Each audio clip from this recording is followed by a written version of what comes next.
గా నేర్చుకోవాలా? అప్టాక్స్ తో మా ఉచిత లైవ్ వెబినార్లలో చేరండి. ఆల్గో ట్రేడింగ్ కేవలం 10 రూపాయల బ్రోకరేజీ అందుబాటులో ఉంది. ఇప్పుడే అకౌంట్ ఓపెన్ చేయండి.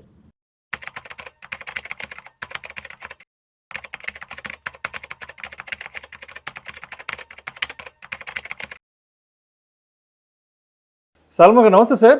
నమస్తే అండి విష్ణు గారు. Welcome to Suman TV, welcome to Vishnu talks. Salman గారు ఒకసారి ఇవాళ మార్కెట్ క్లోజింగ్ ఎక్కడో చూద్దాం. ఇవాళ 4th June Thursday.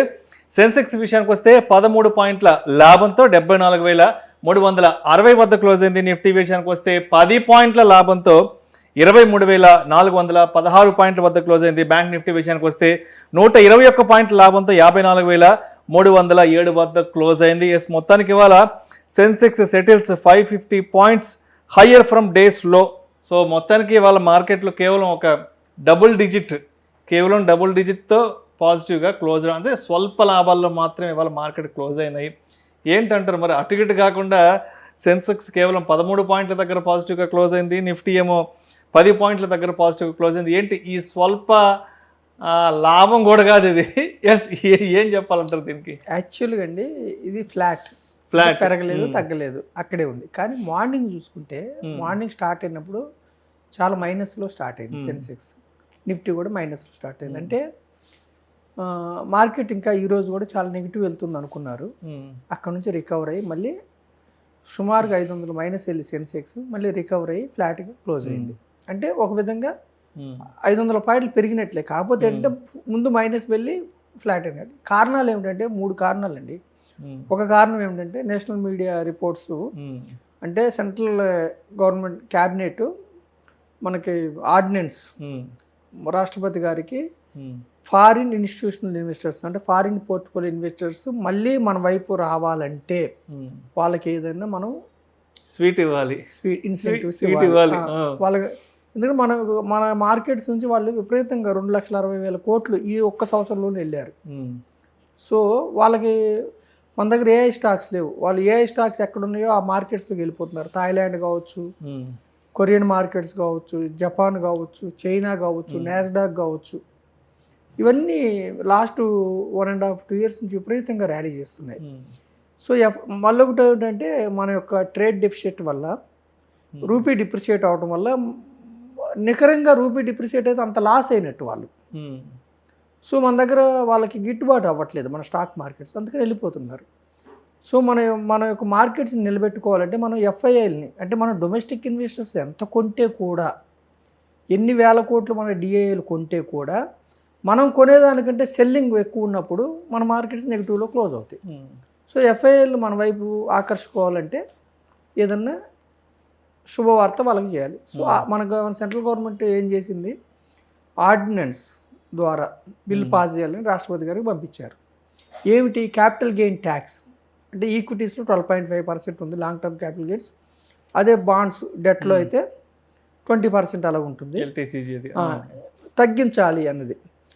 ఎఫ్ఐఐలు డెట్లో నికరంగా $1.4 billion net buyers. కానీ వేరే ఈక్విటీలో లాస్ట్ 1 ఇయర్లో సుమారుగా విష్ణు గారు $28 బిలియన్ సెల్ చేశారు. Huge amount.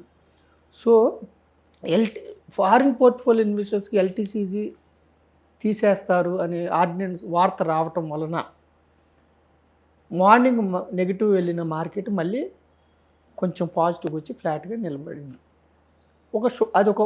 ఒక కారణం. అంటే ఆ ఆర్డినెన్స్ పాస్ అయిన తర్వాత రాష్ట్రపతి గారు సైన్ చేస్తే మాత్రం ఎఫ్ఐఎల్ మళ్ళీ మన వైపు తిరిగి వచ్చి మన మార్కెట్స్ స్టెబిలిటీ అయ్యే అవకాశం ఉంది.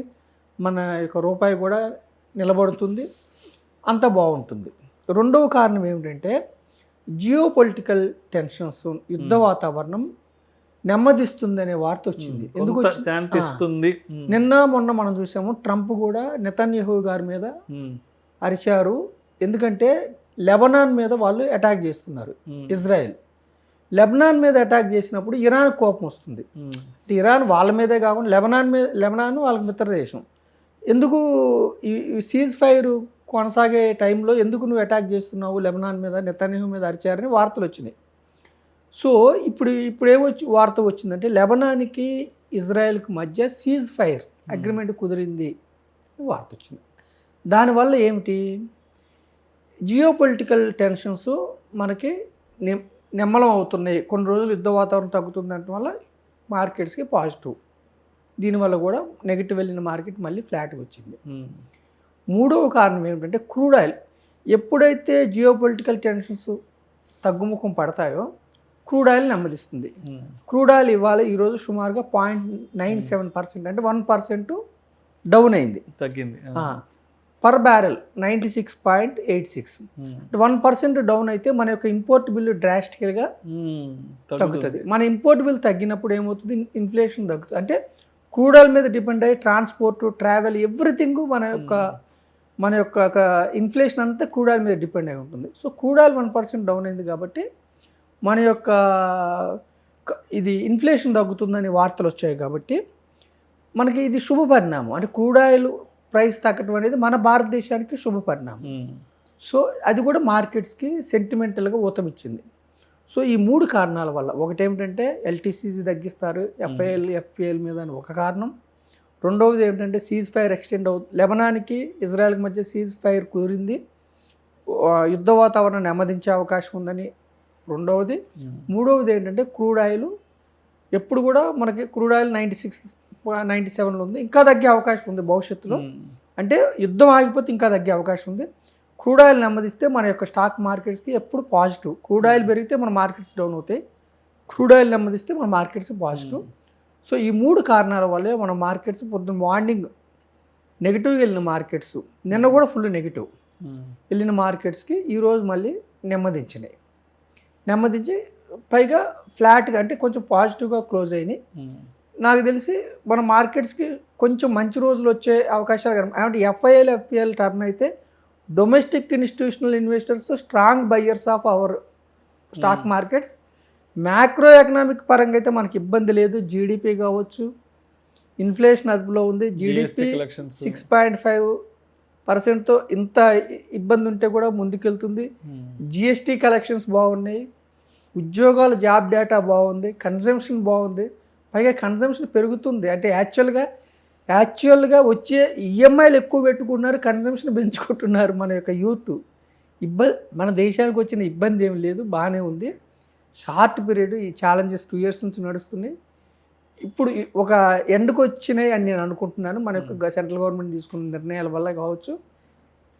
ఇక నుంచి ముందుకు వెళ్ళొచ్చు. లాంగ్ టర్మ్ ఇన్వెస్టర్గా ఉండండి, బీ రెగ్యులర్ ఇన్వెస్ట్మెంట్. స్టాక్స్ కొనేటప్పుడు చాలా జాగ్రత్తగా ఉండండి, ఫండమెంటల్ స్ట్రాంగ్ ఉండాలి, ఒకే కంపెనీ కాదు, డైవర్సిఫికేషన్ తీసుకోండి. Asset allocation, diversification important. Don't put all eggs in one tray. So మొత్తానికి ఎఫ్ఐఎల్కి సంబంధించి అయితే మాత్రం ఒక మంచి స్వీట్ న్యూస్ అందించడం కూడా జరిగింది సెంట్రల్ గవర్నమెంట్. సో మరి రేపటికి శుక్రవారం వీకెండ్కి మార్కెట్లు అంటే అప్రాక్సిమేట్గా ఇంచుమించుగా ఏ విధంగా ఉండే అవకాశం ఉందంటారు? ఇవాళ మార్కెట్ క్లోజింగ్ తర్వాత ఇవాళ ఎఫ్ఐఎల్కి సంబంధించి సెంట్రల్ గవర్నమెంట్ ఇచ్చినటువంటి అనౌన్స్మెంట్కి సంబంధించి దీన్ని దృష్టిలో ఉంచుకొని రేపటి మార్కెట్స్ రేపు మార్నింగ్ మార్కెట్ ఓపెనింగ్ అవర్స్లో ఎలా సిద్ధంగా ఉండాలి మార్కెట్తో? ఏం లేదండి, మనం ఎప్పుడు కూడా ట్రేడింగ్ని డిస్కరేజ్ చేస్తాం. అంటే నా వ్యక్తిగతంగా, అంటే ట్రేడర్స్ చేసుకునే వాళ్ళు చేసుకుంటారు, ఇబ్బంది లేదు. ట్రేడింగ్ని ఎందుకు డిస్కరేజ్ చేస్తామంటే మీరు నమ్మరు, లాస్ట్ 1 yearలో 1,00,000 కోట్లు పోగొట్టుకున్నారు మన ట్రేడర్స్. 1,00,000 కోట్లు. లాస్ట్ 3 yearsలో 3,00,000 కోట్లు పోగొట్టుకున్నారు. సో ట్రేడింగ్ అనేది ఏంటంటే మీకు హై నాలెడ్జ్ ఉండాలి, చాలా జాగ్రత్తగా ఉండాలి. అయితే రేపు మార్కెట్స్ ఎలా ఉంటాయి అన్నదే మనం చెప్పలేం ఏ విధంగా ఉంటుందని. కానీ టాపిక్స్ దేన్ని బట్టి మార్కెట్స్ మూవ్ అవుతాయంటే జియోపొలిటికల్ టెన్షన్స్. జియోపొలిటికల్ టెన్షన్స్ నెమ్మదిస్తే ఈ మార్కెట్స్ పాజిటివ్గా ఉండే అవకాశం ఉంది. లేదు ఉద్రిక్తలు పెరిగి మళ్ళీ అమెరికాకి ఇజ్రాయెల్కి ఇరాన్కి మధ్య ఉద్రిక్తలు పెరిగితే మళ్ళీ మార్కెట్స్ డౌన్ అయ్యే అవకాశం ఉంది. ఆర్డినెన్స్ పాస్ అయింది, బిల్ పాస్ అయితే మార్కెట్స్ పాజిటివ్ వెళ్ళే అవకాశం ఉంది. ఓకేనండి.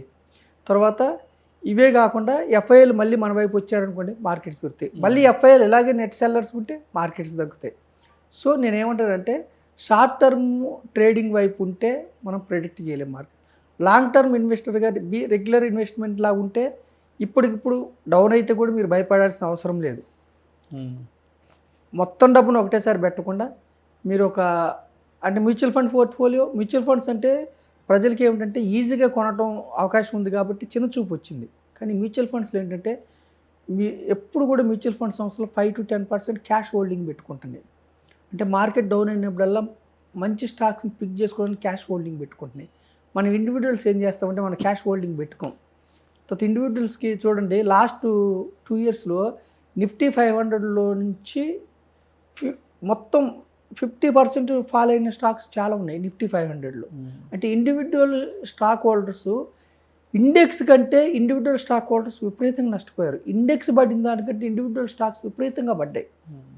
సో అందుకే మనం ఏం చెప్తున్నామంటే, బుల్ మార్కెట్లో మీకు ఇండివిజువల్ స్టాక్స్ కొనే వాళ్ళకి బాగానే అనిపిస్తుంది, కానీ బేర్ మార్కెట్లో మీ యొక్క పోర్ట్ఫోలియోని ప్రొటెక్ట్ చేసుకోవడం చాలా టఫ్ అవుతుంది మీకు. అందుకనే బేర్ మార్కెట్లోనే మీరు జాగ్రత్తగా ఉండాలి. బేర్ మార్కెట్లో అందుకని మనం ఏం చెప్తున్నామంటే diversification important. Diversification global markets ఉండాలి, ఇండియన్ మార్కెట్స్ ఉండాలి, రీట్స్ ఇన్విట్స్ ఉండాలి, గోల్డ్ ఉండాలి, సిల్వర్ ఉండాలి. అంటే మల్టీ అసెట్ డైవర్సిఫైడ్ థాలీ ఉండాలి. సో జాగ్రత్తగా ఉండండి. అంటే ఒక రోజు 2 రోజుల కోసం మీరు F&O ట్రేడింగ్స్ తీసుకుంటే చాలా జాగ్రత్తగా ఉండాలి. Be cautious about it. Yes, చివరిగా ఒక మాట చెప్పండి, చివరిగా సాల్మన్ గారు. సో అంటే ఇప్పుడు మార్కెట్లకు సంబంధించి ఇప్పుడు నడుస్తున్న సంక్షోభాన్ని చూసి భయపడి దూరంగా వెళ్ళిపోవాలి అంటారా, లేదంటే ఈ సంక్షోభాన్ని ఒక సువర్ణ అవకాశంగా మలుచుకోవాలంటారా? నేనేమంటానంటే విష్ణు గారు, ఇది మీకు గోల్డెన్ ఆపర్చునిటీ. అంటే చూసే వాళ్ళకి 2 సంవత్సరాల నుంచి మార్కెట్స్ పెరగలేదు కాబట్టి ఏదో చెప్తున్నాం మనం అనుకుంటారు, కానీ ఎప్పుడు కూడా డిస్కౌంట్లో ఉన్న మార్కెట్స్లోనే మీరు ఇన్వెస్ట్ చేయాలి. ఇప్పుడు గ్లోబల్ మార్కెట్స్ అన్నీ పెరిగి ఉన్నాయి. రేపు మళ్ళీ వాళ్ళు అక్కడ ప్రాఫిట్ బుక్ చేసుకుని మళ్ళీ ఎఫ్పిఎల్కి సెంటిమెంట్ ఉండదు. ఏ మార్కెట్ లోయర్ పీఈలో ఉంటుందో, ప్రైస్ బై ఎర్నింగ్ రేషియో ఏది తక్కువ, ఇప్పుడు నిఫ్టీ పీఈ రీజనబుల్గా లోయర్లో దొరుకుతుంది, మిడ్ క్యాప్ పీఈ లోయర్లో ఉంది, స్మాల్ క్యాప్ పీఈ లోయర్లో ఉంది. ఏ మార్కెట్స్ మీకు రీజనబుల్గా వాల్యుయేషన్స్ తక్కువకి వస్తాయో అటు వచ్చేస్తారు. ఎఫ్ఐఎల్ ఏం చేస్తారంటే చీప్గా ఉన్న మార్కెట్కి వెళ్తారు, ఇన్వెస్ట్ చేస్తారు, ప్రాఫిట్స్ బుక్ చేసుకుని వస్తారు. సో నేను రిటైల్ ఇన్వెస్టర్స్కి ఏం చెప్తున్నానంటే, ఎప్పుడు కూడా దీర్ఘకాలంలో లాభాలు రావాలంటే షార్ట్ పీరియడ్లో పెయిన్ భరించాలి. పెయిన్ భరించిన వాళ్ళకే లాభాలు. ఈ యొక్క మార్కెట్స్ డిస్కౌంట్ మీకు గోల్డెన్ ఆపర్చునిటీ. ఇది ఇప్పుడు ఇన్వెస్ట్ చేసుకోండి, ఇంకా ఎంత పడుతుందని దూరంగా ఉండొద్దు. అంటే ఎప్పుడు కూడా స్టాక్ మార్కెట్స్ లాభాలు కొన్ని రోజులు మాత్రమే వస్తాయి. ఆ కొన్ని రోజులు ఉన్న వాళ్ళకే లాభాలు. ఆ కొన్ని రోజులు మిస్ కాకూడదు. ఆ కొన్ని రోజులు ఎప్పుడు వస్తాయని మనకు తెలియదు. అంటే ఎఫ్ఐఎల్ ఎప్పుడు టర్న్ అయ్యి వస్తారో మీకు తెలియదు. ఏ రోజు మార్కెట్ డ్రాస్టికల్గా పెరుగుతుందో మీకు తెలియదు. కాబట్టి మార్కెట్ని టైమింగ్ చేసే కంటే కూడా టైం ఇన్ ది మార్కెట్ అంటే 5 years 7 years 10 years ఉంటే, ఏ బెస్ట్ 10 days ఉంటే చాలు మీకు మార్కెట్స్ ముందుకు తీసుకెళ్తాయి. సో మనం ఏమంటామంటే be a long term investors, be a diversified investor, be a regular investors. Whatever amount మీరు ఎంత ఇన్వెస్ట్ చేస్తే కూడా ఆ అమౌంట్ ఏంటంటే మీకు కొద్ది అమౌంట్ కావచ్చు, కానీ దీర్ఘకాలం ఉండేలాగా, మళ్ళీ మధ్యలో వెనక్కి తీసుకోకుండా దీర్ఘకాలం ఉండే ఒక 5 years 7 years 10 years ఉండేలాగా ప్రొఫెషనల్ మేనేజ్మెంట్ ద్వారా మీరు ఇన్వెస్ట్ చేసుకుంటే, ఇండివిజువల్ స్టాక్స్లో మీరు నష్టపోయిన దానికంటే ప్రొఫెషనల్ మేనేజ్మెంట్ ద్వారా మీరు ఇన్వెస్ట్ చేసుకుంటే చాలా తక్కువ నష్టపోతారు. బుల్ మార్కెట్లో ఇండివిజువల్ ఇన్వెస్టర్స్కి విపరీతంగా లాభాలు వస్తాయి అనిపిస్తుంది, కానీ బేర్ మార్కెట్లో లాస్ట్ 2 yearsలో చాలామంది డైరెక్ట్ స్టాక్ ఇన్వెస్టర్స్ చితికిపోయారు. F&O ట్రేడర్స్ అయితే చాలా బాగొట్టుకుంటున్నారు.